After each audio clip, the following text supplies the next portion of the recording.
அதனால இந்த நடக்கக்கூடிய சட்டமன்ற தேர்தலில் நன்றாக யோசனை செய்து நல்ல மனிதர்களுக்கு நீங்கள் இங்கே வாய்ப்பளித்து வெற்றி பெற செய்ய வேண்டும்.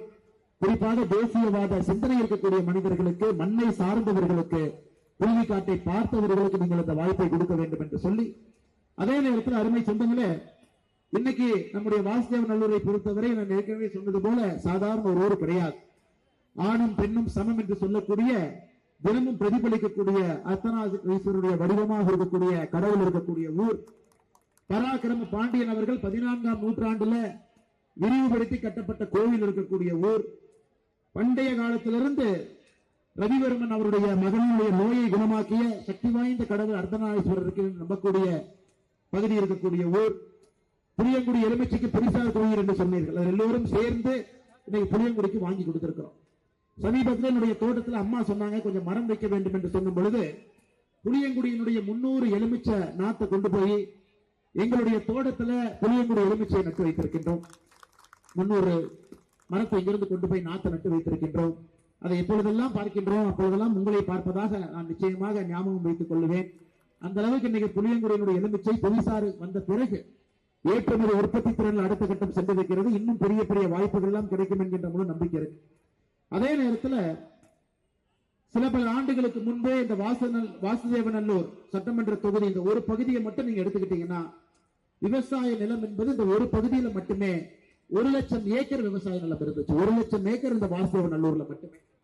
ஆனா இன்னைக்கு கேட்டீங்கன்னா 1,00,000 ஏக்கர் இல்லை. காரணம் என்னன்னு கேட்டீங்கன்னா, செண்பகவல்லி அணை அதனுடைய தண்ணி முழுமையாக எப்போ உங்க பகுதிக்கு பயன்பாட்டுக்கு வரலையோ, விவசாய நிலமும் கூட குறைய ஆரம்பித்திருக்கிறது. நமக்கு தெரியும், இந்த செண்பகவல்லி அணையை பொறுத்தவரை 1733 இருக்கக்கூடிய அணை. இந்த பகுதியினுடைய சிவகிரி ஜமீனும் திருவாங்கூர் சமஸ்தானமும் ஒப்பந்தம் 1733 போட்டு ஒரு பகுதி தண்ணி முல்லை பெரியார் அணைக்கும், ஒரு பகுதி தண்ணி வாசுதேவநல்லூருக்கும் வர வேண்டும் என்று கர்மவீரர் காமராஜர் ஐயா இருக்கும் பொழுது 1962 அணையில பிரச்சனை வந்த பொழுது சரி பண்ணாங்க. அதன் பிறகு புரட்சி தலைவர் டாக்டர் எம்ஜிஆர் ஐயா இருக்கும் பொழுது 1982 பிரச்சனை வந்த பொழுது அந்த செலவுக்கு பணத்தையும் இங்கிருந்து அனுப்பிச்சு விட்டாங்க. ஆனா கேரளாவுடைய கம்யூனிஸ்ட் ஆட்சி இன்னைக்கு நைசா அந்த அணைய வனப்பகுதிக்குள்ள கொண்டு வந்து எந்த விதமான வேலையும் செய்ய மாட்டோம், இந்த அணை பழுதாகி விட்டதனால் தண்ணீர் கொடுக்க மாட்டோம் என்று சொல்லி இருக்கிறார். திராவிட முன்னேற்ற கழகத்தினுடைய தேர்தல் வாக்குறுதி 84 நாங்க ஆட்சிக்கு வந்த உடனே செண்பகவல்லி அணையை சரி செய்து புனரமைத்து தண்ணியை வாசுதேவநல்லூரை கொண்டு வருவோம் என்று சொன்னார்கள். எந்த ஒரு திரும்ப கூட அவங்க கிள்ளி போல். நம்முடைய முதலமைச்சர் ஐயா ஸ்டாலின் அவர்கள் 5 முறை கேரளாவுக்கு போயிருக்கின்றார். பினராயி விஜயன் அவர்களை சந்தித்திருக்கின்றார். 5 முறையும் கூட செண்பகவல்லி அணையை பற்றி அவர் பேசலை. அருமை சொந்தங்களே, இதை நம்ம செய்யணும்.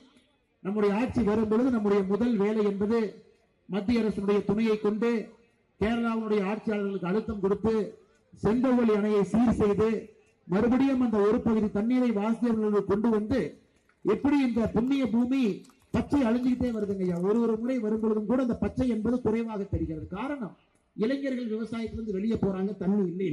மறுபடியும் தண்ணியை கொண்டு வரும்பொழுது மட்டும்தான் இளைஞர்கள் உள்ளூர்ல தங்குவாங்க. விவசாயத்துக்காக உள்ளூர்ல தங்குவாங்க. இளைஞர்களை உள்ளூர்ல தங்க வைக்க வேண்டும் என்றால் இந்த செண்பகவல்லி அணை மிக மிக முக்கியம். அது நிச்சயமாக நாம் ஆட்சிக்கு வரும் பொழுது செய்வதற்கான எல்லா முயற்சியும் கூட நாம் எடுப்போம்.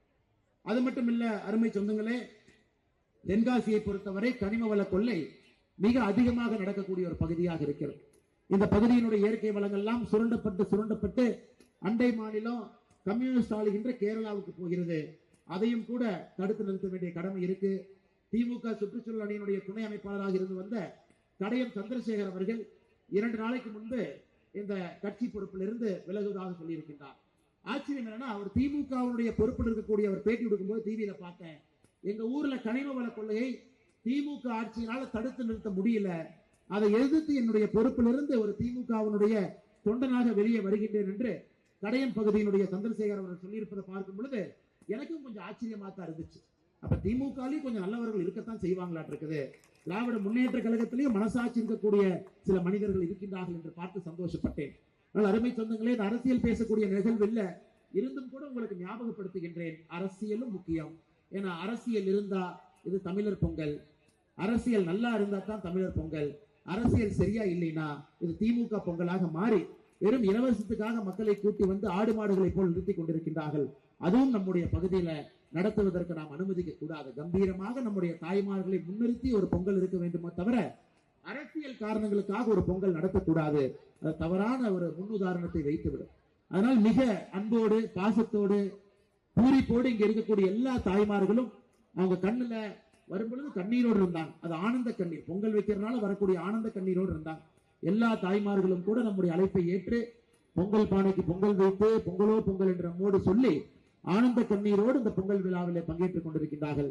வந்திருக்கக்கூடிய எல்லா தாய்மார்களுடைய பாதத்தை தொட்டு வணங்கி தென்காசி பாரதிய ஜனதா கட்சி சார்பாக, மேடையில் இருக்கக்கூடிய தலைவர்கள் சார்பாக, என்னுடைய சார்பாக அவர்களுக்கு நன்றி தெரிவித்து, உறுதிக்காட்டிலிருந்து நல்லவங்க வரணும், நல்ல ஆட்சியாளர்கள் வரணும், எல்லா சமுதாயத்திற்கும் பொதுவாக இருக்கக்கூடியவங்க வரணும், எல்லா சமுதாயத்தையும் உயர்த்தி கொண்டு போகணும், தென்காசியை உயர்த்தணும், நிறைய இளைஞர்களுக்கு வேலை வாய்ப்பை உருவாக்கணும்.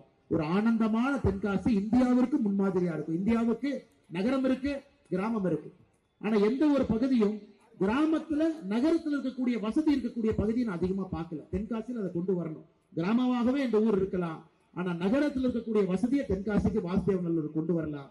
அது இந்தியாவுக்கு இலக்கணமா இருக்கும்.